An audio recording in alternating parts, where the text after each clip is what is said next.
Ow. All right. Let's get started.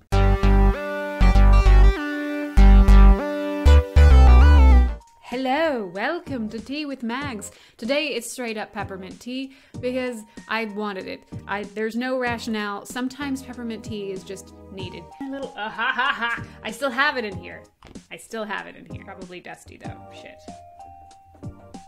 Okay, so if you've been with this channel for a while, you know I tend to go through cycles of obsession, where I find a thing that I want to do, and then I will either obsessively learn about it or do it until basically the dopamine rush wears off and I forget about it until the next time it comes around in the cycle. I will be interested in learning how to program, or learning a language, or learning how to cook a thing, and specifically, right now, I am in a cycle of obsession with Russian food.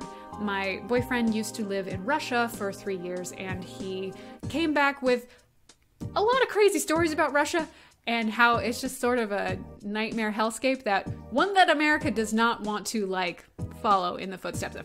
However, he did say that the food was quite good.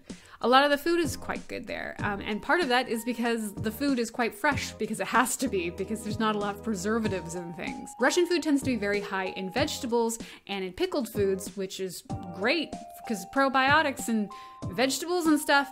Russians would probably be really healthy if they didn't drink so much vodka and smoke so much. However, I have food anxieties that are very irrational. These are so embarrassing because I know that they're crazy. Okay, so here's it. Like in North America, but mostly, let's be real, like in America, we have a bad reputation for a few things. One of those things is that we're very, very wasteful, and that is true. Like, we tend to throw out a lot of food. And the other thing is that we are very picky about food being, like, perfect. Like, you know, if food's taken out of the grocery store, if it has like a slight bruise or a soft spot or a little pock mark or something, and all the apples are covered in wax so they look shiny and blah, blah, blah. Yeah, apples don't actually come like that. That's not normal. And that we tend to favor breads and pasta and rice and sugar and things like that instead of fruits and vegetables. And the rationale for this, the reputation that we've garnered, is just that we're gross. That Americans are disgusting pigs who just don't like healthy food. And I don't think that that's entirely fair. What Americans do have, I think, and what I definitely have, is anxieties about organic plant matter. Specifically about it going bad and being rotten. I don't know why or when we developed this weird emotional anxiety about food being like moldy or rotten, but I definitely have it, and I'm not the only person. I have met other people in my life who feel this same food anxiety. So let me take you on a trip. Let me take you on a trip through my avoidant restrictive food issues. Once you say them out loud, they sound completely insane. Hands down, the worst offender is like soft fruit.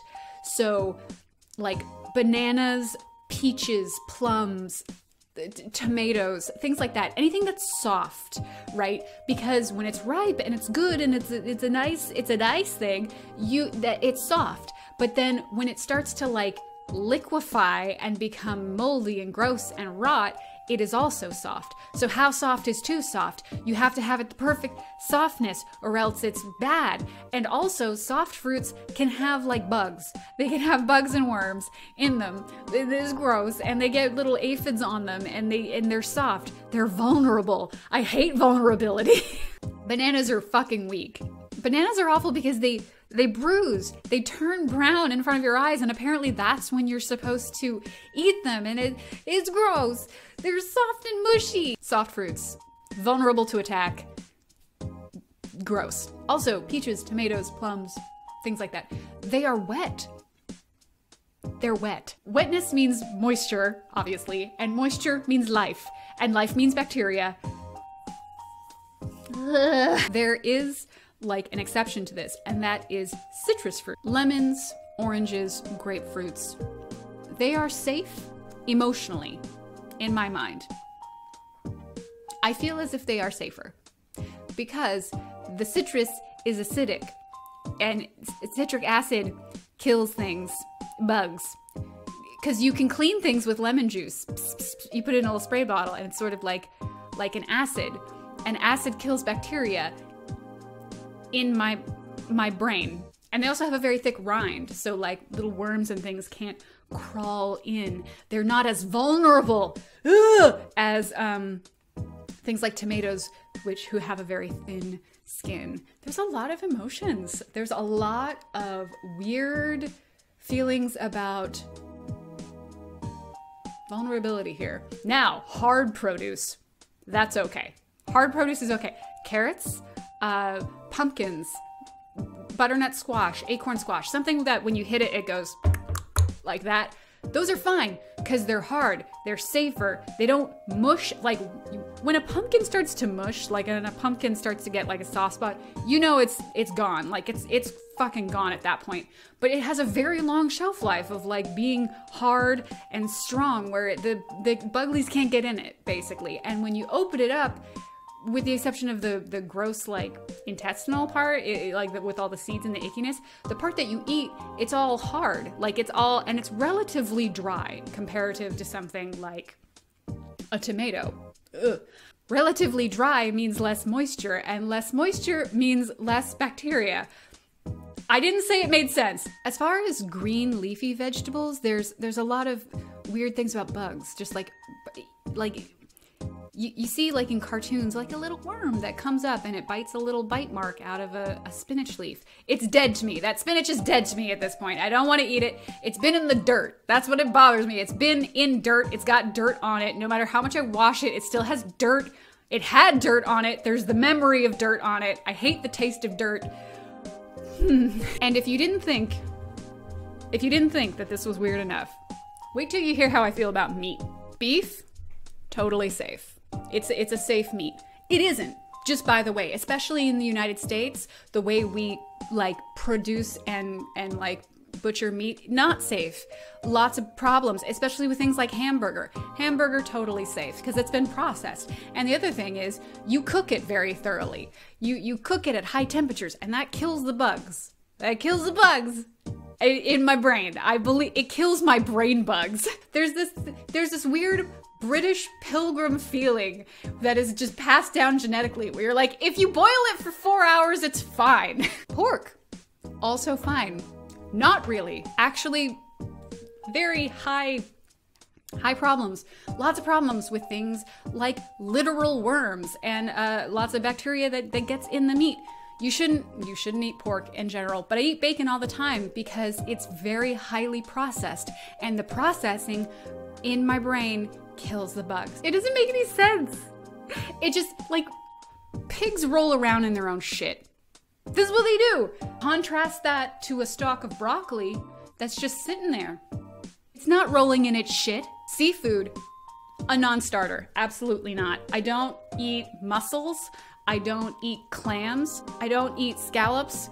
No, just no, because the little shellfish thing, there's all this air. There's air and moisture, and that is a breeding ground for buggies, for buglies and bacteria, and I shan't. No. Fish. No. I don't eat fish hardly at all. If it's fried, like fish, in general, I just don't like the taste of fish most of the time. Fried fish can be acceptable because, again, heat kills the bugs. And yet, sushi is fine. Sushi is fine. I will eat sushi. I really enjoy sushi. Why? Because Japanese food is cleaner, apparently. It doesn't. People get sick eating sushi all the time in America. I think largely one of the biggest problems is that in America, we have food that is shipped all over the country. And so America is quite large. And the potatoes you might be getting, or the fruit, the berries, the whatever, it can actually be coming from very, very far away and may have been picked weeks ago. You don't know. You also don't know who handled it, what they put on it. There's just a very long journey that a lot of your food often has to take before it gets to you. And then, so there's that feeling. Also, in the United States, we have something called the Food and Drug Administration, or the FDA. And they decide like what is okay and safe to put in food and in what amounts it is safe to put in foods. And honestly, I think Americans are keenly aware that the FDA can be pretty lax. They can be pretty chill about a lot of things that should not be in foods.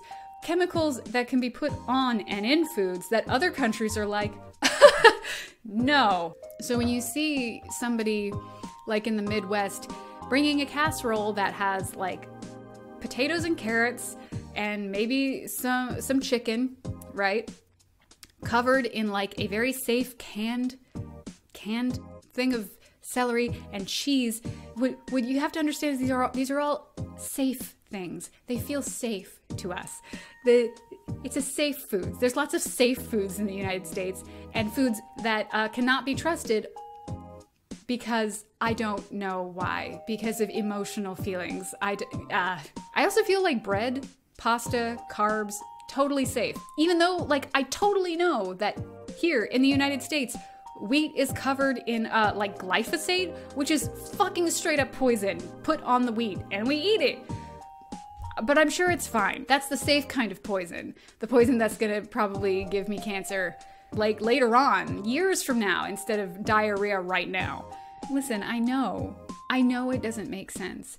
I intellectually understand that these things don't make sense, and I make an effort to try and not do these things. If you recall, a very long time ago, I actually made a video on like little vegetable bite foods that had tomato in them, and I ate them and enjoyed them. And it's not like I don't enjoy things like tomatoes or peaches, like peach pie I love, apple pie I love. These things are great, but you have to, like, I just don't trust it. I don't.